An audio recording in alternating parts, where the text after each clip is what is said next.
ಕ್ಷಮೆ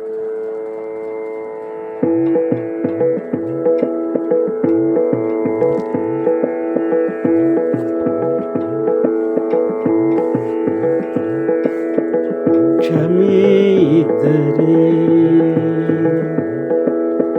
ಕ್ಷಮೆ ಎಂದರೆ ಎಚ್ಚರಿಸುವುದು. ಕ್ಷಮೆ ಎಂದರೆ ಎಚ್ಚರಿಸುವುದು. ದಯೆಯಿದ್ದರೆ ಆಪ್ತ ಮಿತ್ರ ನೆನೆಸುವುದು.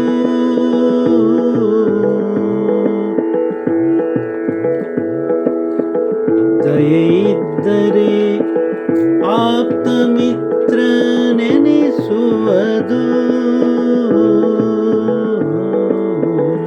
ಕ್ಷಮೆ ಎಂದರೆ ಎಚ್ಚರಿಸುವುದು.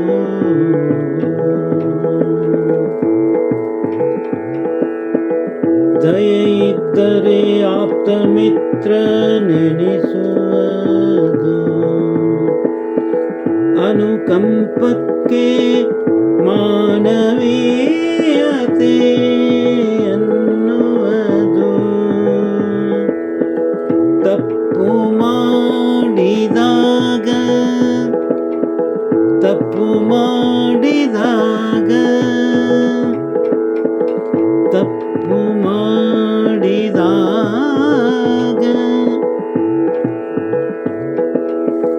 ಅಂಥ ಸಾಕ್ಷಿಯಿಂದ ತಿದ್ದಿಕೊಳ್ಳುವುದು.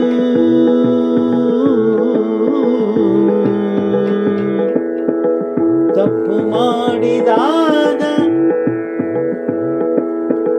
ತಪ್ಪು ಮಾಡಿದಾಗ ಅಂಥ ಸಾಕ್ಷಿಯಿಂದ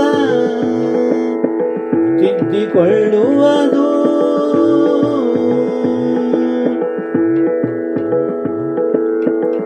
ತನ್ನ ಮರೆತು ನಿಜಾತ್ಮ ಶಿವನ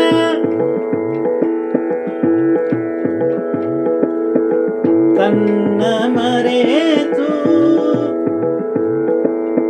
ನಿಜಾತ್ಮ ಶಿವನ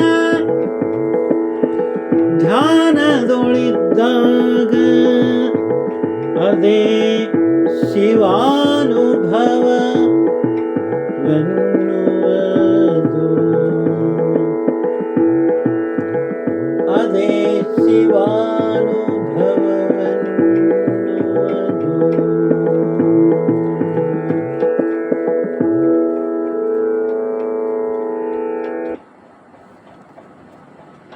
ಕ್ಷಮೆ ಅಂದರೆ ಮತ್ತೇನಲ್ಲ,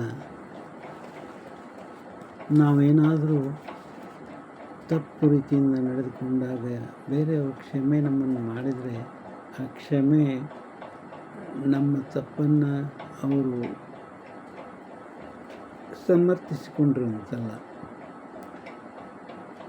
ಇನ್ನೊಮ್ಮೆ ಮಾಡಬಾರ್ದು ಅಂತ ಎಚ್ಚರಿಸಲಿಕ್ಕೆ ಅವರು ಕ್ಷಮೆ ಮಾಡಿದ್ದಾರೆ ಅಂತ ತಿಳ್ಕೊ.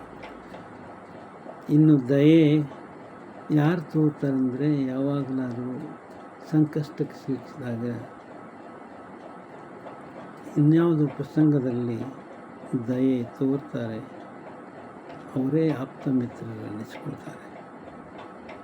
ಹಾಗೆ ಅಸಹಾಯಕತೆ ಒಳಗಿದ್ದಾಗ ಅನುಕಂಪ ತೋರಿದರೆ ಅದೇ ಮಾನವೀಯತೆ ಅನ್ನಿಸ್ಕೊಳ್ತದೆ. ಇನ್ನು ನಾವು ಯಾವುದಾದ್ರೂ ತಪ್ಪು ಮಾಡಿದರೆ ಅದನ್ನು ನಮ್ಮ ಅಂತಃಸಾಕ್ಷಿಯಿಂದ ನಾವು ಒಪ್ಪಿಕೊಂಡು ತಿದ್ದಿಕೊಳ್ಳಬೇಕು.